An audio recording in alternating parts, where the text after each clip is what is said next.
Hello, everyone. Welcome to the fourth discussion in our reading group for SF Masterworks. We are reading the books that Golangs published as SF Masterworks in the order that they were published as Masterworks, not in their original publication order. And we're typically reading about one book a month, except in the case of today's book, which is 600 pages long. So we divided it up over 2 months.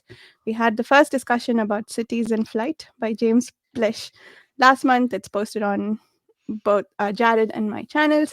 And today's discussion is for the second part of Cities in Flight, which covers Earthman Come Home and something with the Triumph word of, time in it. Triumph of Triumph. Time. Yeah, the triumph of time. Yeah. Triumph of Time.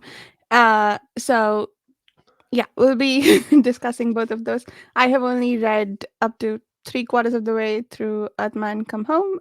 Chris and Jared have fortunately read the other book as well. And also, Chris, since you weren't here last time, I'd love to hear what you thought of the first two books. So, Jared, would you like to start us off with Sure. introductions? I'm Jared. I run the Fantasy Thinker YouTube channel, and Varsha, if you would have seen my review, non-spoiler, on these two last books, you would have seen that I told you to skip book 3 and move on to book 4.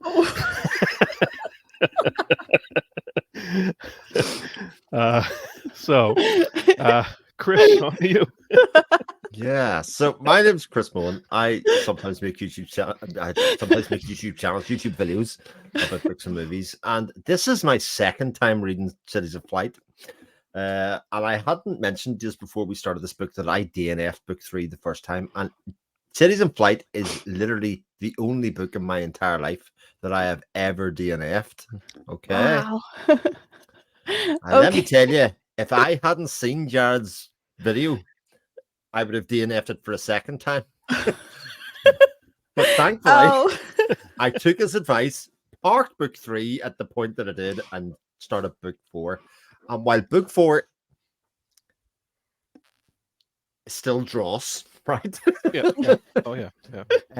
It, as you quite rightly say, like I probably wouldn't have finished it if you hadn't said like the end of the book at least has some things to discuss and it has some things to talk about. And I think that's my main takeaway from the book is this is a crap load of good ideas that were sort of very poorly executed in my view, or certainly not what I wanted out of the ideas. Let's put it that way. Yeah, that's fair. Yeah. Yeah, I think I agree with you. I wrote down as many nice things about the ideas, nothing about the characters or the story, as I did angry notes about how the characters were all dealing with each other. So, yeah. Oh, book 4 will infuriate you for that. Oh, my really? god. Yeah, Oh, it's the worst for the. I would say the inter-character relationships, but we'll get on to that. I think in some ways. Yeah. So I thought Mayor Amalfi was insufferable, and that was like 90% of the reason why it took me a long. I don't DNF like I was telling Chris and Jared earlier. I don't DNF, so I will finish this book. I just and I was good about it this time. I usually start my reading for these discussions like a couple of days before. This time I started 2 weeks ahead, and I still couldn't finish it because it just went too slow for me. But yeah, what was I saying? I didn't like Mayor Amalfi's character. I didn't like I think it's a certain genre of fiction, perhaps, like, those James Bond style books where one person does everything without telling anyone. And, they're keeping the audience in suspense, but also everybody else for some reason. Why? But I haven't read any of those books. I just sort of assumed that this might have been acceptable as a style of storytelling for that reason. But yeah, what did you all That think? was a question of mine too. It's like, why is this guy who's in charge of a city that flies in doing everything? Like, there's no delegation except for a few cases with his right-hand man there. And it's just like, it's so that in itself was unrealistic. Mm-hmm. And just it just chalked it up to, I think the author didn't seem to want to bother with other characters. He Mm, just wanted to put his thoughts and ideas on paper and just do it through the one character, and that's it.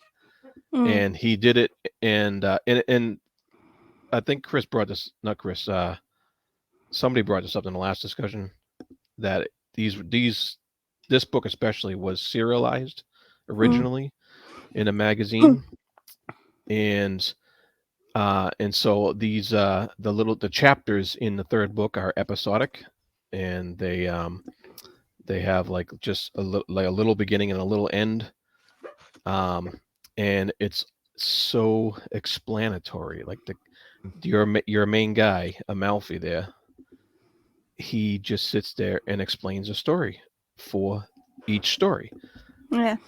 and and he does it through dialogue half the time, which is infuriating because it could have been an action thing that was Yeah. happening, but it Yeah. wasn't happening. It was him just explaining it.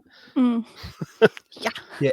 It was interesting because, especially when I got to the end of book 4, when I was really at the end of my tether, and I decided to go back and find some synopsis of the book, right? Just for what happened in book 4, because there's no propulsion through the writing. I think that's the bit. I think and that's where it comes from, the serialized nature, is the fact that you're not needing people to be on the next chapter. If you know what I mean, Mm, probably because I was published all the time. So you got a chunk of story somewhere in the chapter, tiny bit, and mm, then you get a lot of technobabble for a lot of it, and very little of the language was consistent from chapter to chapter. They would introduce new terms all the time that was almost impossible to follow. But when you read the synopsis of book 4, it sounds like classic, exciting space opera because of the things that essentially they were doing. I mean, it's that kind of end of the world kind of story that the Yeah, last book, and what are they going to do to stop the end of the world? They kind of explain it in science. That could have been a really exciting, riveting novel, but actually, what I was reading does not match the synopsis. If you know what I mean, there's a kind of like stakes and all this kind yeah, of stuff that's happening, and yep. and like on a high level, kind of questions about relationships and about how age and how icky that, all that kind of stuff.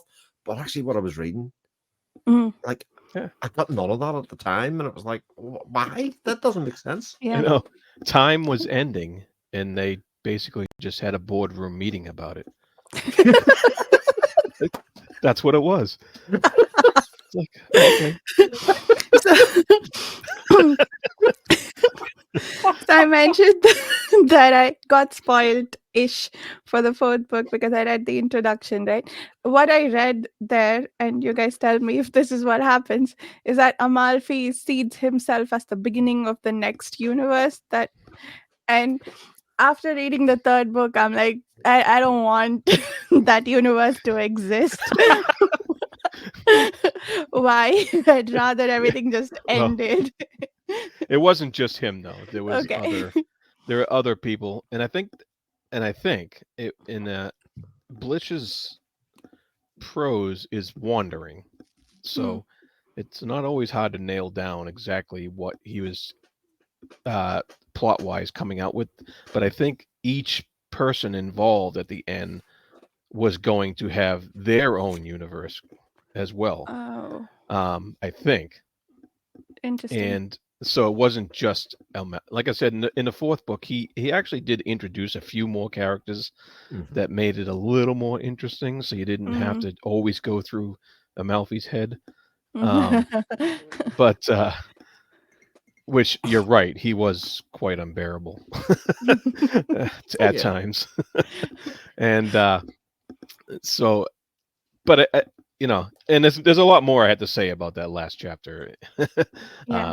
once we get there. But as far as book 3 goes, um, yeah, in my review I said it was skippable because you can just read book 4 and get what he was getting at without Mm, knowing all the stuff in between, because it was, like I said, it was serialized previously and it was meant to stand alone. And I know mm, for the collection, Blish supposedly went back and rewrote some stuff in order to like try to blend it, but I don't think it worked. And no. so book 4 stands on its own as its own thing. And at least in book 4, you get a few more characters, especially towards the end, where you have different characters sitting around the board table, having a meeting about the end of time, and trying to think about what to do about it. And it was funny that ultimately they really couldn't do anything about it, other than have a situation set where they may have some little influence on the next universe. So not much action. I do think it's interesting when you think about the order that these books were written and published, though, because 3 was the first. Yeah. 3 was number first, and I think if I had read 3 first, I might have been a bit more forgiving of it, if you know what I mean, because in its own right, I don't know about how the world's been set up and all of that kind of stuff that we knew about from reading books 1 and 2 and the stories, the prequels that kind of went into it, that kind of made book 3 feel redundant, a bit like you're saying, in a lot of ways, and especially when you put book 4 in the end, like the outcome of it. Like, it is very much what I read of it, of Amalfi showing that he's smarter than everybody else, or that's the kind, and you're not rooting for him at the start, so he's just smug and a bit self-important, and he's all the worst characteristics of humanity in a lot of ways, especially male characters. Like, my God, he's insufferable to read about. Whereas at least some of the other stories, you kind of got a few more interesting characters, people that you could root for, people that you kind of were in peril, or that kind of stuff, rather than this kind of thing of humanity's in peril. And I think even at the stage, I never actually really cared whether the universe ended or not. It kind of didn't matter, and I think they'd given up as well. Couldn't wait. So how did they take living through that long, assuming it happens in the distant future? How did they? Because one of my gripes with Earthman Come Home is we didn't address the fact that this guy's been living for a millennium. Like, there was one brief sentence about, do you know what it's like to make daily decisions as a mayor of the city? Quickly followed up with, I'm also in love with D and what. Okay, we'll talk about that. But they didn't address this, and I think a lot of it is because we got the entire story through Amalfi's eyes. None of, like, what is the rest of the city doing? How are they living through this? And as far as I can tell, they have immortality, but basically what they're doing with the immortality is the daily drudgery that people want to escape and do other things with their life with. So why would this entire city of people want to live like that for a millennium? And like, those are interesting questions that I think could have been explored but weren't. I think it's supposed, maybe it's just meant to be a bunch of like action sequences with like, big maneuvers like moving planets and things like that. Maybe it's not meant to be thought-provoking story, but yeah. What was my point? Yeah, they didn't address the aging thing at all. So I was curious, because I haven't read the 4th book, if that comes up at all and how it's handled. Yeah, he keeps saying that it comes up a couple times where they had to, in book 3, where they had to try and get resources for that plant where they could manufacture the drug that made them not age. But it is a consistent throwaway line, like, yep, we don't age now, and they just keep going, and yeah, you're right, it doesn't get addressed that well as far as that goes, but other than the fact that they were able to survive until the end of time. And so in the 4th book, it does get brought up that maybe Amalfi's too old to be doing this anymore, and he gives up his mayorship. Sorry to spoil it for you, Varsha. No. I know you're on the edge of your seat.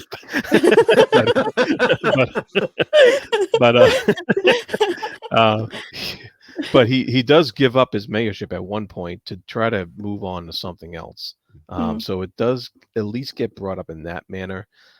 It's not there's nothing in depth about it. It Mm, doesn't it does he doesn't delve into any of that stuff got it. in a philosophical manner other than just mentioning it, Hmm.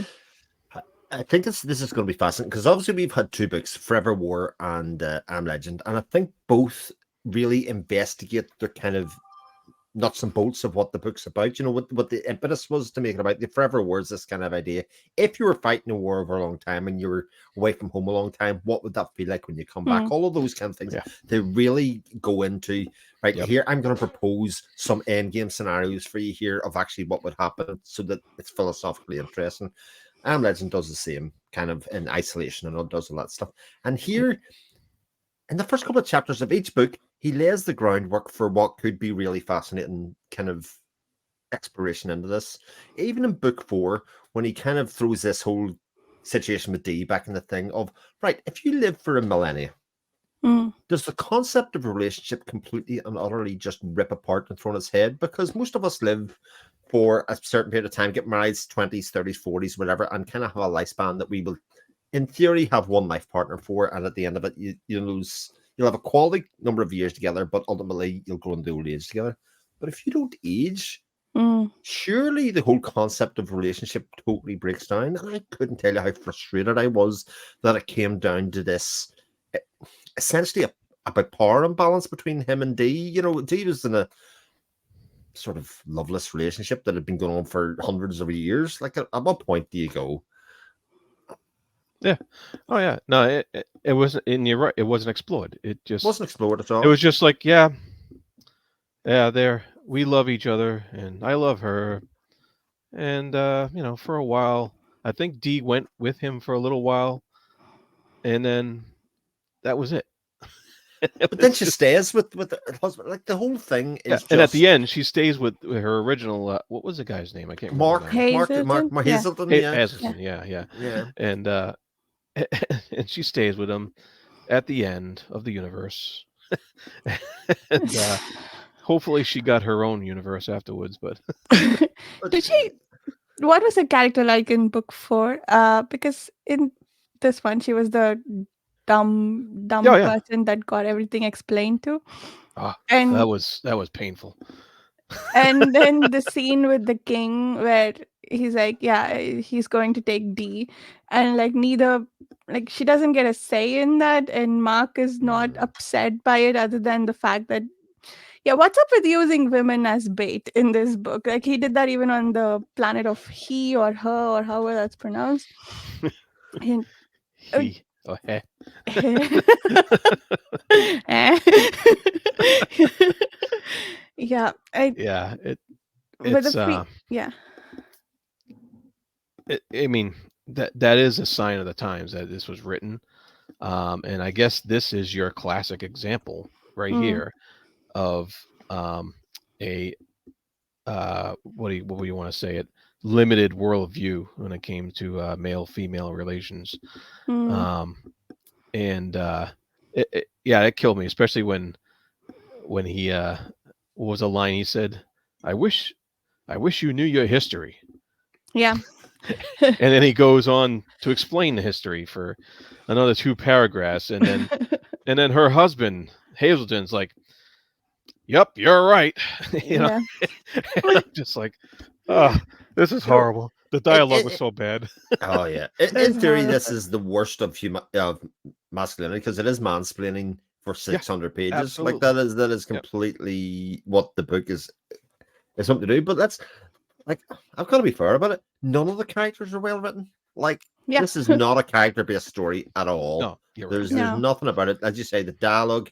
I mean, I just kept on coming away with it. You set up this kind of like interesting enough construct of ideas and science, and then you have a soap opera plays out. In terms of like each chapter, like the dialogue Yeah, is that level of interaction. There's yeah, only like pithy bits that actually happen, and then we move on to the next chapter, and in a Yeah. slightly different scenario, slightly different place, and things will move forward, maybe 30 years, and here's Mm, where we are, and you're getting another bit. It feels serialized in that way, and I think that yeah.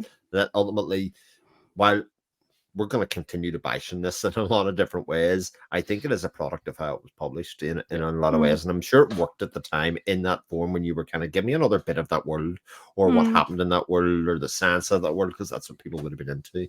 But as a cohesive novel, it's not good. Mm. Yeah. Yeah, yeah, I agree. I did find, like, even I tried to read it like that, like, so I tried not to have issue with the fact that, like, overall, the story wasn't that interesting, that there was no overarching sequence that we could, I guess, follow. But there's I had issues within each story. For instance, with the planet of her, like, just taking it out of Axis. It did that pretty in a pretty cavalier fashion, right? Like, taking these decisions that affect an entire planet. And sure, let's say that's a certain genre or style of storytelling in which, like, there's a dude who comes and saves everyone. Okay, cool. But then what about the consistency? They had a broken spin dizzy, and as far as I can tell, you need a spin dizzy running to have the field going, right? So once they separated from the planet, Amalfi claims that the spin dizzy screen of the planet will make it so the atmosphere doesn't escape and they'll still have heat. Cool, I'll buy that. But where the hell did they get that spin dizzy from? And if they were able to manufacture a new one, why didn't they repair their own? So, like, it just had a lot of, like, it felt Yeah. like there were a lot of inconsistencies within the story, each story as well, that, yeah, I found difficult to read. But yeah, did you guys notice that? Yeah. Well, I Or think in some cases he mentions there's more than one spin dizzy working at a time to Mhm, fly the city. So I'm not sure. Because you're right, he didn't explain it very well, and mhm. I'm not sure if it was just one of the machines that wasn't working at a time, and eventually that would break down other machines because I guess you might need Yeah. you might need all of them to to consistently do take on the load or whatever. Um, but I'm just conjecturing on that because it was confusing sometimes and it Mm, wasn't well put together. yeah. Yeah, the sense felt a lot the one way through, and this goes back to straight to book one, that I'm trying to introduce a concept. I'll give you a scientific reason for it, but the last bit I'm going to fudge because I can't actually explain why this would happen. But once I've established that means it's in the world now, a bit like the anti-aging drugs. I mean, the only time they even talk about it is again is in book four when they reached civilization which couldn't generate the plant themselves, so it did it synthetically themselves. And Mm, again, they just kind of go, "Oh, you did it yourselves. You are brilliant at chemistry." That was kind of that Oh, was kind of what the you should teach us something about that. That's really really good. Like that you did that. That well done, everybody. And that's how you were able to have long lives, yeah. but not as long as me. It's like this for a book that revels in the amount of science that it throws in page after page, paragraph after paragraph. It doesn't feel like good science, if you know what I mean. Even though there's equations in there, you can do all that kind of stuff. It doesn't feel. It feels more ideas based than actual science based, which, given the amount of science that he puts in, feels like wasted space. It feels like Yeah. this could have been a 200-page book instead of a 600-page book.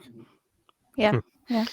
yeah. I mean, like you said, though, it was a product of its times as far Yeah. as it was trying to get it was serialized. So Mhm. when you're serializing something like that, you're trying to just put you're filling a quota and you're Yeah. Mm, getting the stories out there. Um, but like you said, he did have some interesting ideas Oh, for sure. yeah. in the Yeah. book, and the one that really stood out to me in the Earthman Come Home, the third book, was he has this line here. He says, "Before death had been indefinitely postponed," which that brings up your that's one of those throwaway lines about we're immortal, Yeah. and Yeah. he says it had been thought that memory would turn longevity into a Greek gift because not even the human brain could remember a practical infinity of accumulated facts. Nowadays, however, nobody bothered to remember many facts. That was what the city fathers and like machines were for. They stored data. Living men memorized nothing but processes, throwing out obsolete ones for new ones as invention made it necessary. When they needed facts, they asked the machines. And I was just like, wow, he just wrote about the internet in the Yeah. 1950s, you know? Mm-hmm. Yeah. And I thought that was pretty brilliant paragraph, and I Yeah. was like, oh wow, that's really cool. And it was because I think that's so relevant today, Yep. Yep. because I've had this discussion with my kids saying, because they just like, oh, I'll just look it up. Mm. That's all they ever do is just look it up. And I'm like, well, how are you gonna know how to fix something in your house or whatever, or in your car Mm. or what have you? Oh, I'll just look it up. Well, Mm. what if you can't? Yeah. And then you get the blank stare. Yeah. But so I was kind of interested that he was thinking about that way back then. This Yep. is like, Yep. over 75 years ago. And that was fascinating, I thought. Yep. I think there's moments like that throughout the book, like right throughout the book, like in nearly every chapter or something. And like in some ways, like one of the reasons I've really enjoyed doing this series so far, I know we're only 3 books in, is that you get into the habit of let's write that bit down, because I think that that's really like a tasty kind of philosophical or technological, you know, advancement or idea to Mm-hmm. have back then. But I get sick of doing it in this book because he never really did anything with it beyond the point that he Mm. introduces it. And Yeah. you kind of go, right, I stopped writing them down at that stage and I was like, this is frustrating for me. Maybe Mm. and I can say in that case, I'm the problem there, because what I wanted out of this book was not what the book wanted to do. Yep. That's not the story that he wanted to tell. So then it's my problem. It's not necessarily the author's problem, Sure. but it meant a lot of those like great ideas, even though the big one is actually the reason that I don't think the Mm. book works insofar as Yeah. the idea Yeah. of the spin dizzy. Yeah. But Chris, what you said there though is why the book didn't age well. Because you say Mm. it's your problem, but it's not just your problem. It's a lot Yeah. of people's problem today that's going to read this book today. Yeah. I have a feeling that many people will have the same exact problem. You know what I mean? And so, Yeah. is it just your problem? Because it's my problem too. Yeah. you know, and Yeah. I guarantee it's Varsha's problem. Yes. and um, so you're right. He had these great ideas and never followed through with them. Yeah. Never delved into them as a story, rather Mm. than what we got. it it felt a lot like not. So I think um the first two that we read, Chris, like you said, Yeah. we had an idea and we explored like the entire gambit of consequences from that. Here we have a few good ideas like anti-aging and spin dizzy, and then like many that are sort of seeded into the story. But we're not really exploring consequences of Yeah. anything. We're just using them for some what I think the author thinks is an action-packed sequence, but it's really just dialogue that explains everything. Um, yeah, so I guess that's what was frustrating for me too, that we didn't explore consequences. But I did wonder, is it really a product of its time, or is it a style of storytelling where we just do a Mm. bunch of action? Like I've seen a lot of movies like this where no one explains Mm. anything. We just have some cool stuff to throw around, and then things happen, nobody cares, we all go home. So like is it just like popcorn fiction? Is there nothing like this today where we don't go to the depths of all the concepts and we just throw a bunch of stuff around to tell a fun story, although this wasn't necessarily fun for me, but like what could be a fun story to watch or Mm. read? um That's a good point. Yeah. I mean, you said it before we started recording, Varsha. This story, and you're the same thought as I did. Insofar as I was reading this, going, this is exactly what people say they don't like about classic sci-fi. mm, Insofar that this book and what it tries to do. But I wonder if it's just space opera fiction, and because I don't have a great deal of experience with space opera, where mm, they eschew the philosophical discussions for the action, just to pretty much what you're saying, and maybe all space opera, even modern, like Alistair mm, Reynolds, Peter Hamilton, whoever you're going to talk about, maybe they all do this insofar as the ideas aren't what they're trying to convey here. It's scale, size, scope, the Hmm. bigness of the world is what they're doing. And I think that the book does that. It definitely gives the idea that we're only like a dot at the Mhm. Hmm. moment compared Yeah, to Yeah. what we could be. It definitely yeah. gives off that size of scale. And maybe that's like you say, that's the genre book rather Hmm. than the classic sci-fi that I've enjoyed reading, which has been the philosophical stuff where they Yeah. explore themes and ideas and Yeah.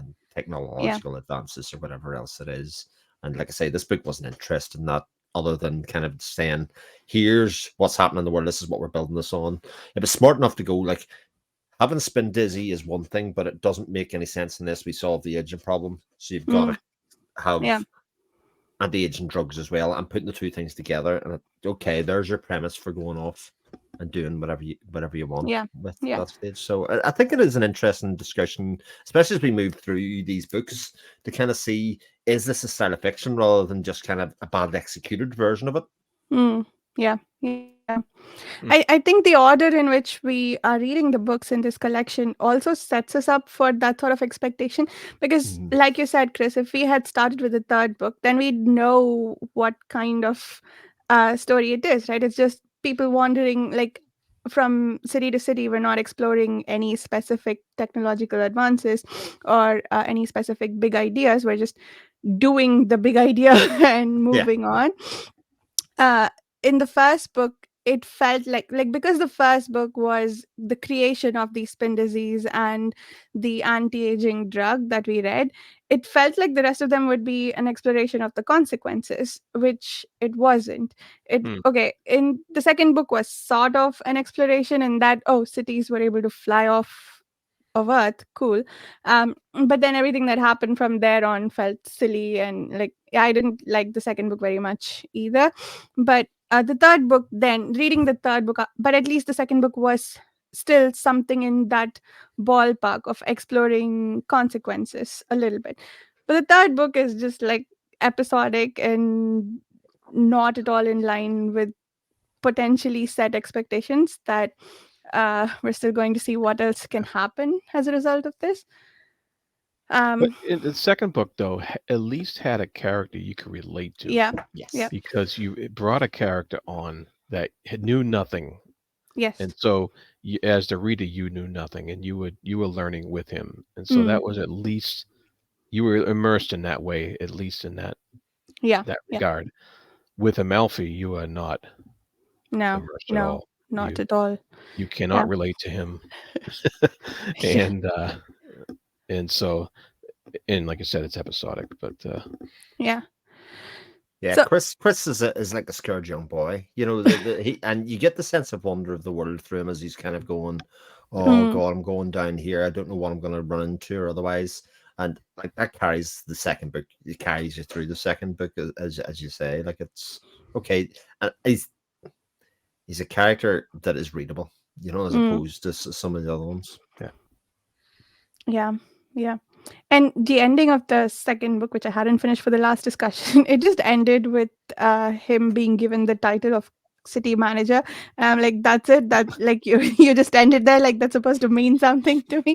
And then it made more sense when we started Yeah. the third book. So Yeah. I guess they just aren't meant to be read in that order. So yeah, It makes you wonder why they package it like this yeah, because yeah. they, it's like he definitely wrote the first two books in order to make sense of Mm, what he wrote before, yeah. somewhat, Yeah. Mm-hmm.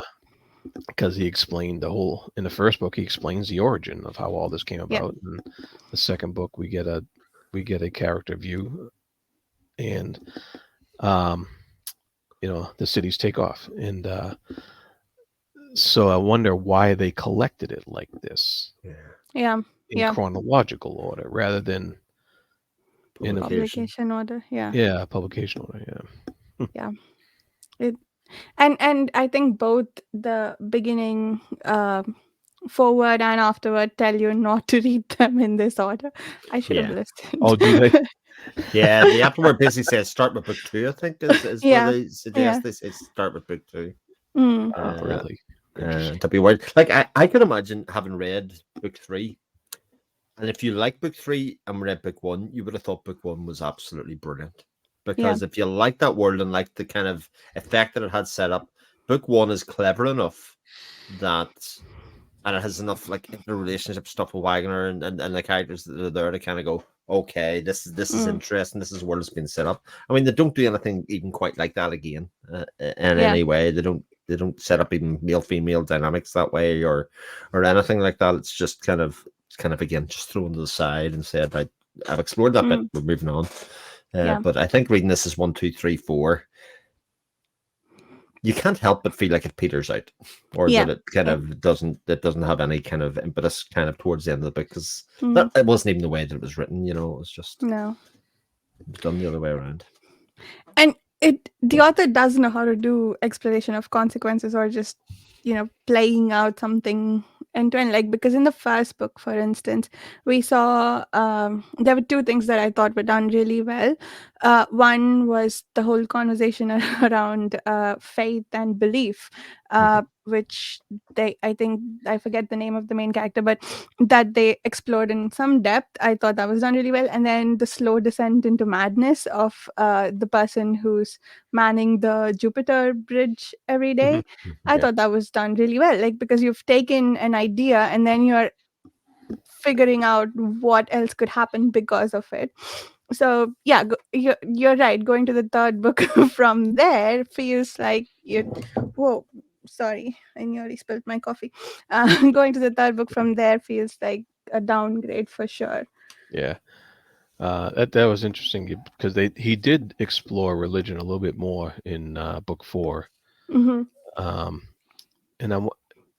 the word he used, there was a religious order called stochasticism that he invented.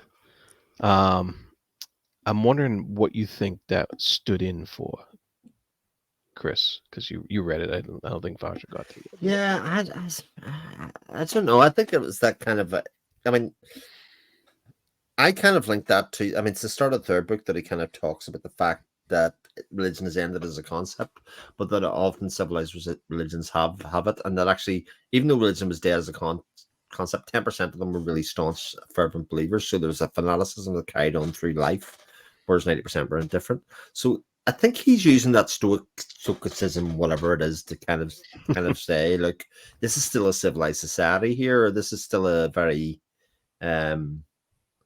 what's the word I'm looking for?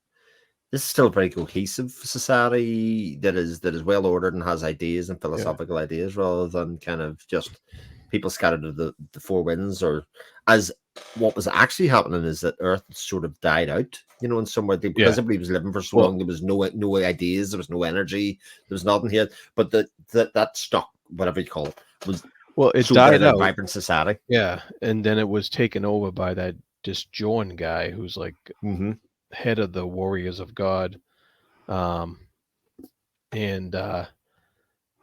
so he so then now it's like almost like a crusading type of Christianity almost. And then you had and he was explaining the scholastics to, he was mansplaining the scholastics to everybody else. And he says I suspect in actuality that, like intellectuals in all times and places, they are largely out of touch with the general assumptions of the culture in which they're operating.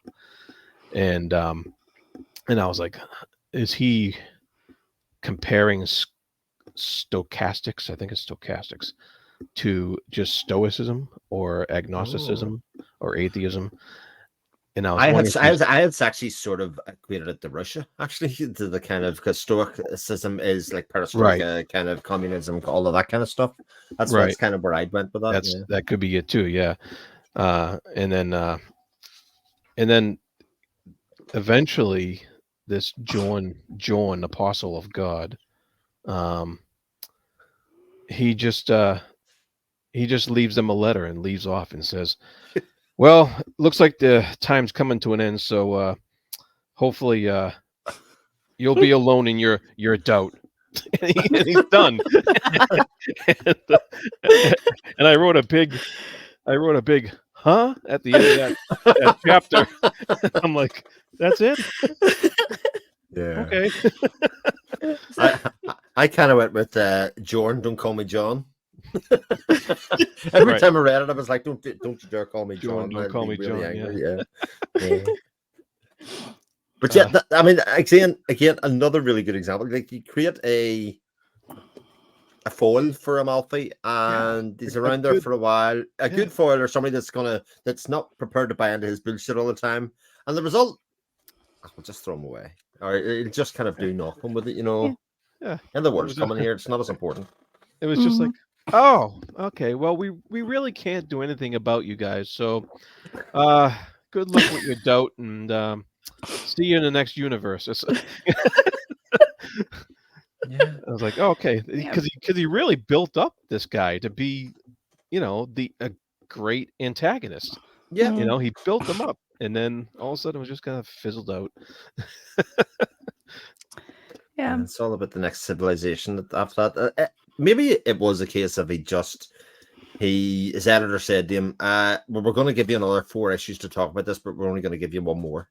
Mm. And he kind of went, right, well, I'll need to wrap this up in some way, or something like that. You never know what way the publishing of that really played into the storytelling Yeah. aspect.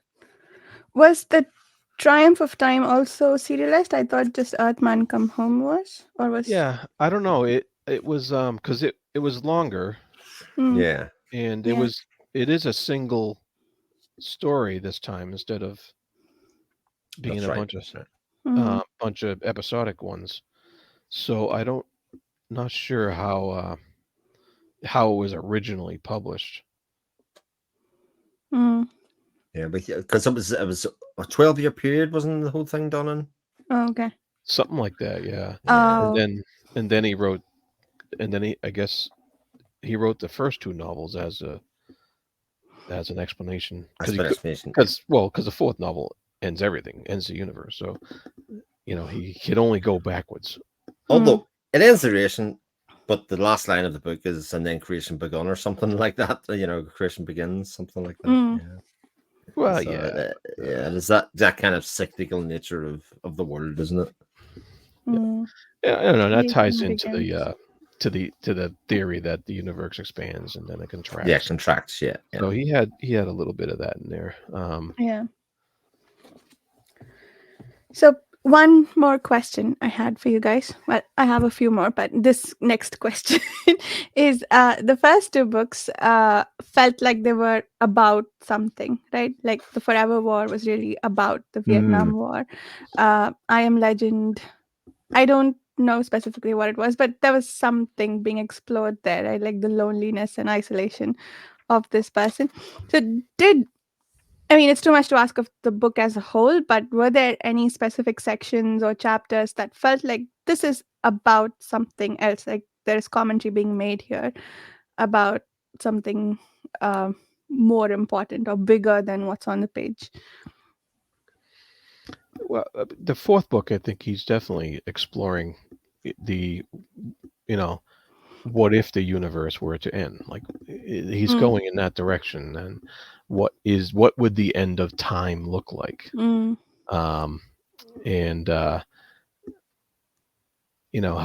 that would come about, because I think that was during the 50s they were still exploring Einstein's theories, and mm, they were still and of course the atomic bomb and all that stuff. They were Mhm. still reeling from the fallout of that and what happened, and so there was a lot of big ideas coming out that had this kind of end of time, end of the world, what have you, end of the universe, and the theory of relativity and all that stuff, and how expansive can that be, and how mm, far can that take us, and how far can it go.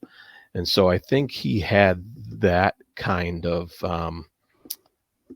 big science question in mind when he wrote, mm, especially The Triumph of Time. I think for the 3rd book, I think he was just writing stuff to throw in a magazine to get, mm, to serialize.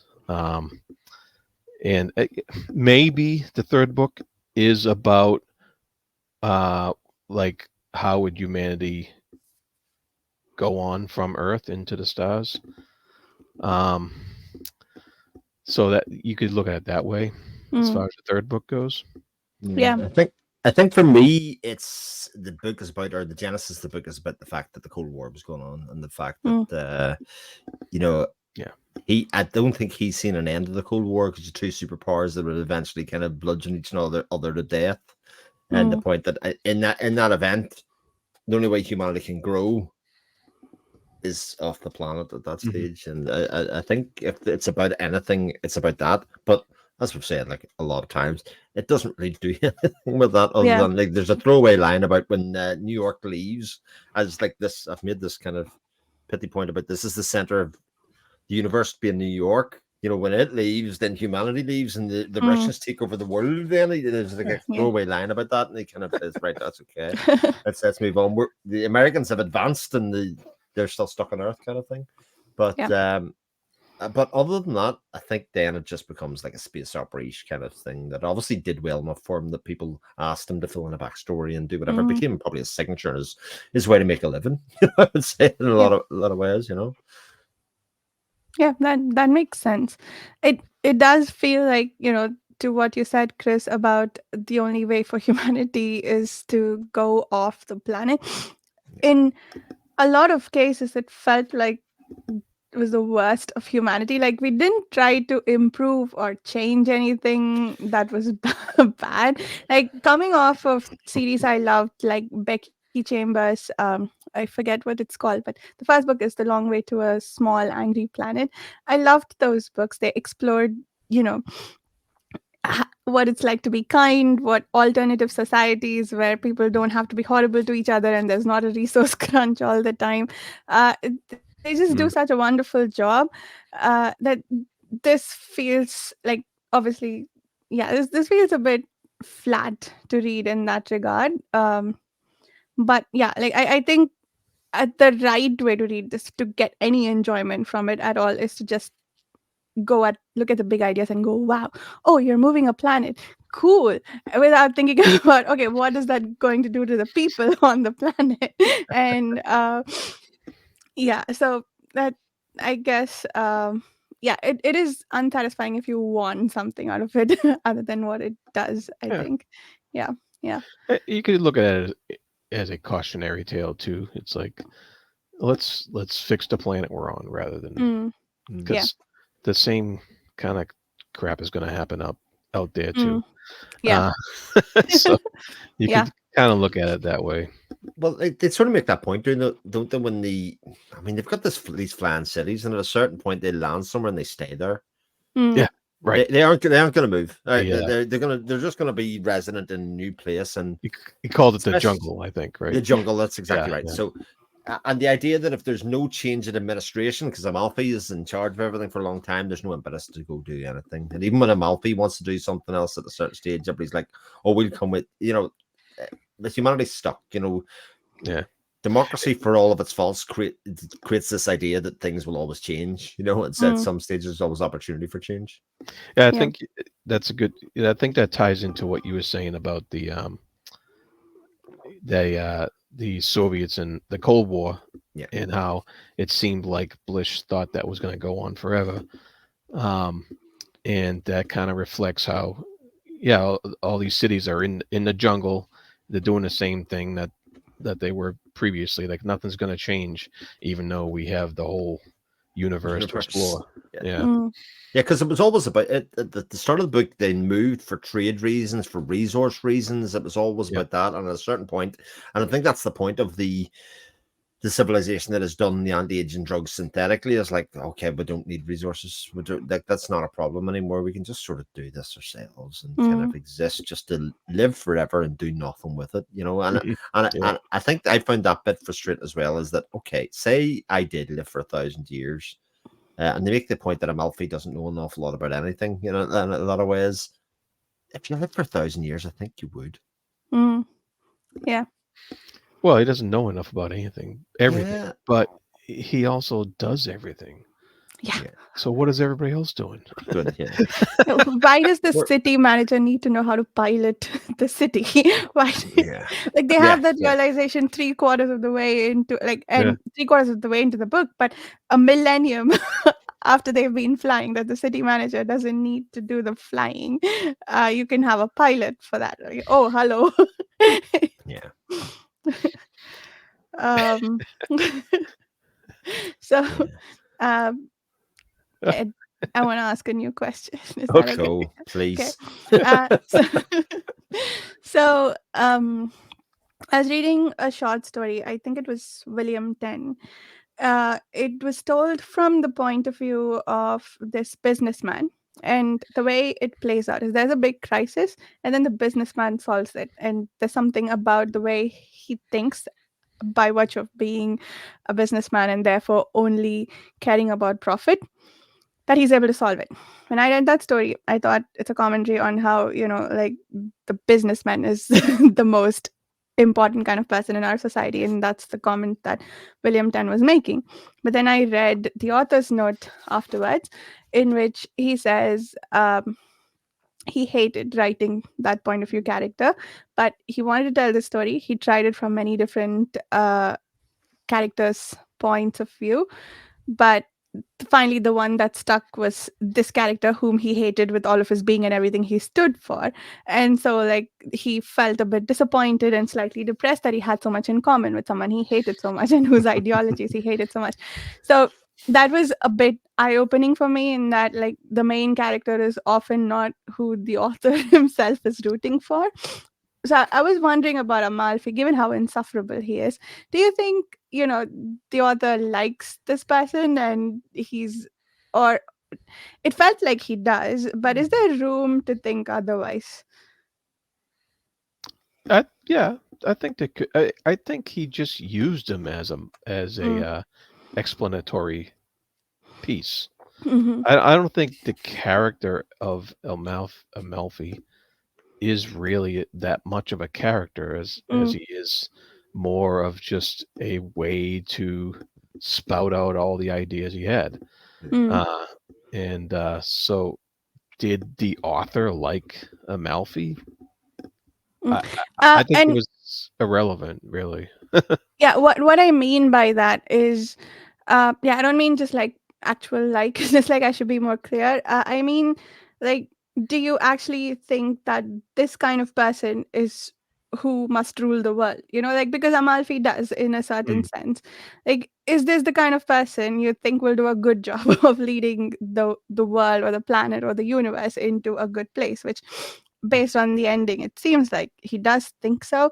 Um, Which, yeah, well, that question is actually brought up in the final okay. chapter. Oh, good. Okay. Yeah, because they do have arguments with each other Mm-hmm. back and forth, like about because somehow they knew that they were going to be creating their own universes at the end, Mm, and they had this kind of discussion about, well, I think one guy was like, I wouldn't want to live in your universe, mm, and so they okay. there was a little bit, like I said, there was a little bit more characterization towards the end of the fourth book, where Okay. some of the characters actually started becoming characters rather than just caricatures, I guess. Mm, um, yeah. Yeah. and so that was brought up a little bit. Um, yeah, and I don't know how to explain it more than that because it was it was almost too little, too late. Mm, Yeah. yeah. But it was there, that final bit. Like I've it's the one bit I've tabbed of the entire bloody book, to be honest, because at least it provided some finality to it. Mhm. It's where Malfoy says, "Of what use was another universe of this kind he had just seen die? Mm, Nature provided to those and had doomed them at the same moment." And then he goes on to explain each of the rest of them. What would happen if instead he decided to do something different? And that's kind of where the resolution of the book comes from. He decides that anarchy is better than more of the same in mm, some ways. And I mean, I don't think it's a side of Amalfi we've seen it. It wasn't brought forward at any stage. But I think as a construct and idea, it's an interesting one insofar as what is the point of just hitting the reset button to do exactly the same thing again? Is it not Right. more interesting to exist and create with a different stimulus? So rather than kind of as kind of the forward might have suggested it was about him and putting himself into the future, it was more about, well, what if I just do the thing that you're not supposed to do? Which at least does tie into the fact that he was bored and that everybody at the end of the time was very bored. There was no impetus in life. Everybody was just thought this existence sucks. Let's rip it up and do something again. And because he brought up the question, what is it going to be like? And he said that's unknowable. And the unknowable is what he wanted. Wants. Yeah. Which I think is actually, in some ways, is interesting enough that it sort of made a lot of the rest of it. I think you said this pretty much in your review, Jared, insofar as like that idea is a blockbuster idea. I think it's a big idea. It's something that it feels like it's been worth exploring. Whether this book did it or not, it kind of raises big questions, which is what classic sci-fi is supposed to do, and why this is probably in the Sci-Fi Masterworks series because of that ending. Those last 3 paragraphs. Yeah, it's like the book was trying to redeem itself and give you a half decent page at the ending there to kind of wrap stuff up in a better way. Yeah. You're never finishing this book, Varsha. I'm just, I feel very confident in that. Before the end of the year, challenge accepted.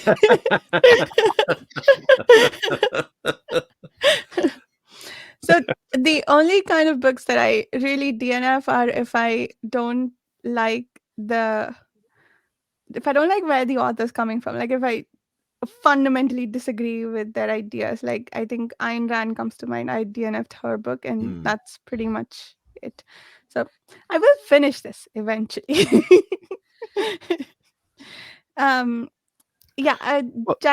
go ahead. The question that came up among some of our page chewing peers is, why is this a masterwork? Yes. So why do you think it's a masterwork? I think just the big ideas. Because I feel like the Forever War, it does explore some very scientific concepts in a very nice way, but and the second book wasn't that scientific. There was some like what's the word I'm looking for? Rigor in science written up, which I didn't buy, but it was there. Similarly, this one had that bit of like slightly rigorous science, but also a lot of big ideas. And I based on this book, I'm now coming to believe it's not the writing style or the immense character work or anything that would have a book put in the Masterworks. I thought the selection would be more well-rounded in that regard, like choosing a book for all of its merits, not just the big scientific ideas. But now I'm coming to think that this one's probably just there for the interesting science-ish ideas. What do you think, Chris? So I don't think when we started this journey, this 15-year friendship that we keep on joking about, I think we would all accept that we expected not all of these books to be loved and liked. I think that's part of the reason that this is an interesting journey insofar as explore what makes classic sci-fi and what do we not like about it. And I think for all 3 of us, maybe I'm being unkind, but I don't think any of the 3 of us would consider ourselves experts in the field, and that's what makes it interesting, if you know what I mean. That's what makes part of the journey forward. So, as you said, we've had 3 very different books so far. We basically had what I think is a classic sci-fi, a book that I loved at the start more than, say, certainly some others. The second one, you're right, is a dystopia book. Like, it's not so much a science fiction space book in any way, and this one is a big ideas space opera.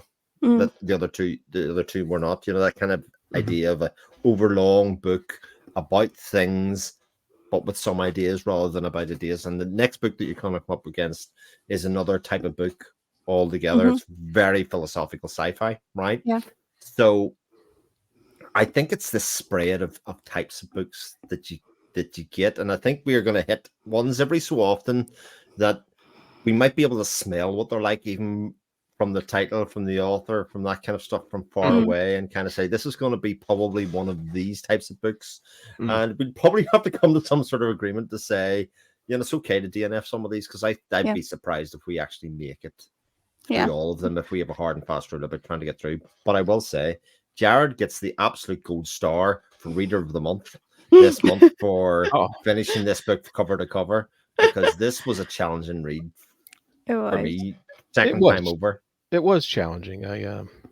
But but I'm not um I'm glad that I did read it Yeah, though. It's not you know because I liked I don't know I like to break stuff down and analyze it yeah, and look at it no matter whether the merits are Mm, something that I'm looking for or not. I mean, because yeah, and you have a discussion like this, and that's what makes it palatable because you want to find out what works and what doesn't, and for you and for for if anybody else wants to know, and so that's part of the pleasure of it. Um, and as far as this being a masterwork, um, it's not that it's not that Blish couldn't write. yeah, He can sure, write.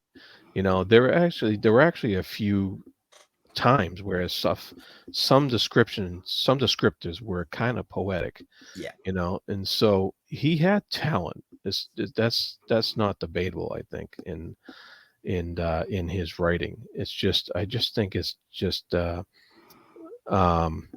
we're not used to this style, and um, and he was not trying to make good characters yeah, at all. He wasn't trying to do that, and so but he could be poetic, mhm, especially when he describes that glass of wine or whatever it was in that last chapter.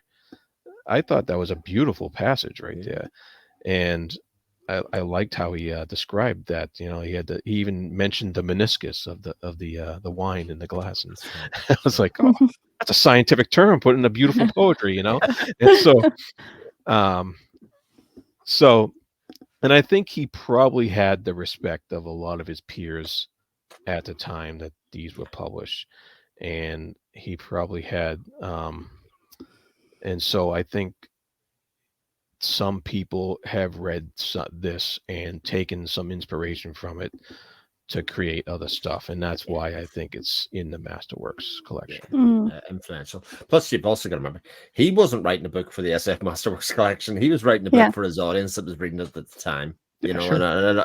obviously, it was doing a good enough job for him to be considered Yeah, for maybe even publication in for this in that way. Yeah, maybe even for an extra paycheck. yeah, indeed. It's Mm, yeah, yeah. That So, makes sense. but like you, Jared, like I was really looking forward to the discussion, even though I really don't like the book very much at Mm, all. But I still think that's what makes it a really interesting discussion because exploring what doesn't work about why or what I wanted from the book and exploring my own feelings about that is where the whole process and the whole interest in this comes from.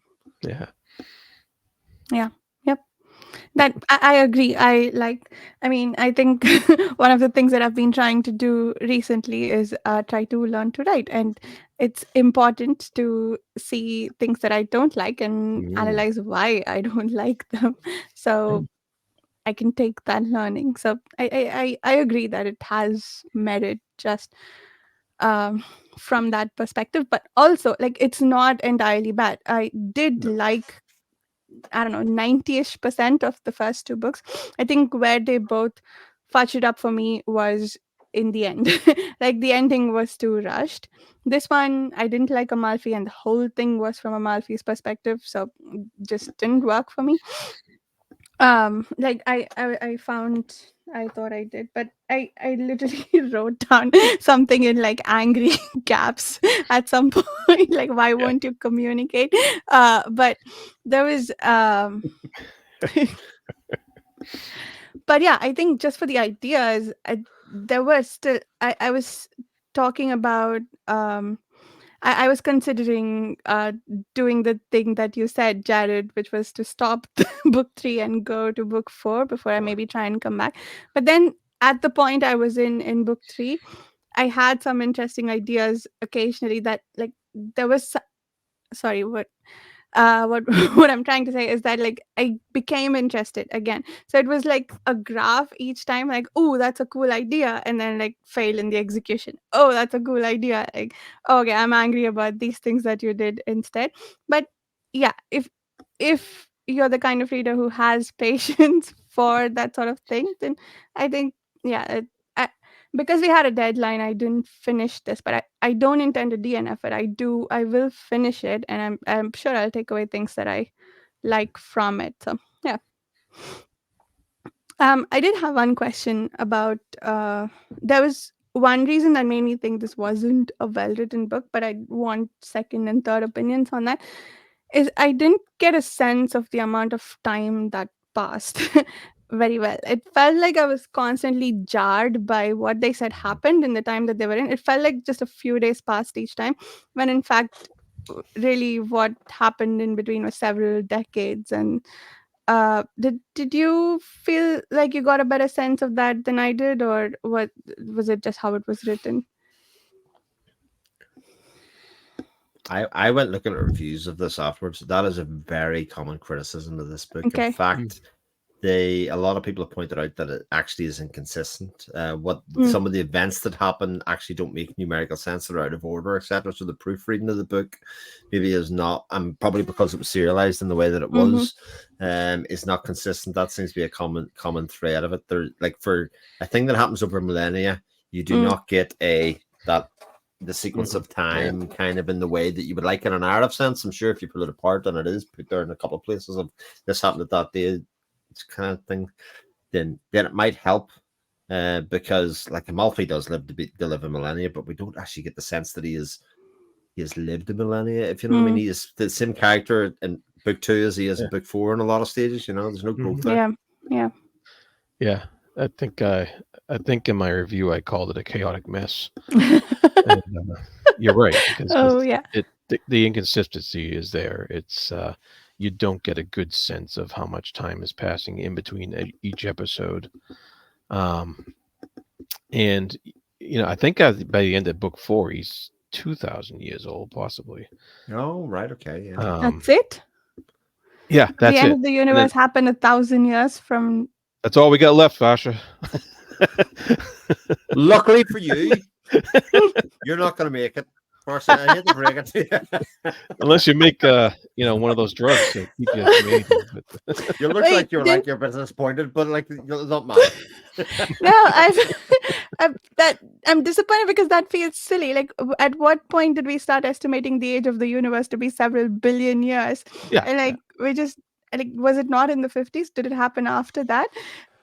Like how like it seems silly to say it's going to end in 1,000 years from now, when the time scale that we always talk about is millions or billions of years. Yeah, I think it was closer to because Amalfi was as over 2,000 years old, but I think it's almost 4,000 years since the beginning of the bridge or whatever they right, 1960 of or course. whatever. Yeah. But even so, it's still a ridiculously short amount of time. But it also because of what we know about the universe, it doesn't make sense either. Do you know what I mean? How they explain the end of the world and the end of time, etc. You know, in time scales, we think the universe is probably, the theory that the book works off is if it's very solid and present theory insofar as the Big Bang expands and it starts to contract. But if anything, we're just past the midpoint of where we are in time. But this is modern science and what we kind of suspect and know at this time. So can't blame Blish for that. Maybe. Yeah.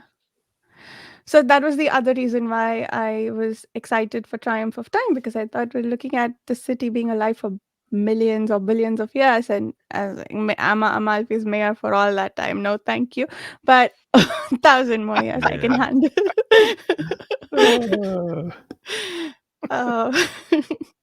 Yeah, I gotta go read that book. I will finish it, Chris, and I will send you a note when I do. You do. I don't doubt you for a second, Varsha, but I just feel if you listen to your heart, the only reason that you will be finishing it is to send me the picture. It's just, yeah, I told you so. And if that's the reason you're going to put yourself through it, then so be it. But I'm just giving you permission already to say, look, don't do it to yourself. Don't Do your reread of Malazan instead. Fair. Very fair. Yeah. I'm trying to think. Was there anything else to discuss? You said you had a lot to say about the final chapter, Jared. I know we talked about it in bits and pieces, but was there anything we missed? No, I think we went over it pretty. I mean, the final chapter is only 6 pages, and Chris brought it up the final 2 paragraphs there or whatever, and that was part of it, and also I just thought and them arguing about the universe, who was going to create which universe or whatever, but and a very nice poetic finish, I thought, that kind of made the book a little better than what it was, at least. Yeah. But that was it. Yeah. The only other thing I'm sad about is that there wasn't even one of us that kind of really enjoyed it. Do you know what I mean? That would have been nice, because I would like to actually hear from somebody who really did enjoy the book, exactly what it was about the book that they really grappled onto. I suspect I know, but it would be nice to hear somebody explain that. The first book until the last chapter, I'm probably there. Yeah. But I enjoyed the first book up So did I. until it had minor problems, but it wasn't. It wasn't like the third one. The third one, it's just. I suppose that also shows the evolution of Blish as a writer. I suppose I guess it's a factor of both the fact that this was serialized and the novels were not, and also maybe he improved as a writer. That I think the first book was third in publication order, if I remember correctly. So 3142, I believe it goes. 3142. I believe. Okay. Which is your pie order, if that makes sense. Yeah. The 3142 it was, yeah. 3142. Yeah. So I did like the first one a lot, and I haven't read the fourth book yet, but I feel like the scope do like it if it wasn't more Amalfi. But I'm gonna reserve judgment on that until I actually finish it. I believe Case of Conscience is also in the SF Masterworks. I do have it. It's a much shorter book. I'm actually quite interested to read it. Yeah. Given that I'd like to read a shorter Blish book, the self-contained, because like you, Jared, I think the man can write. I think some of his prose in some places is actually excellent. So I think in a shorter form and a self-contained novel that he's went ahead and written, I'm quite interested in that idea. I am also eager for that book because I think it addresses questions of religion and some philosophy there, which I thought he did a good job with in the first book. So yeah, for sure. Cool. How far down the line is that one? I think a few years. Okay. 2037.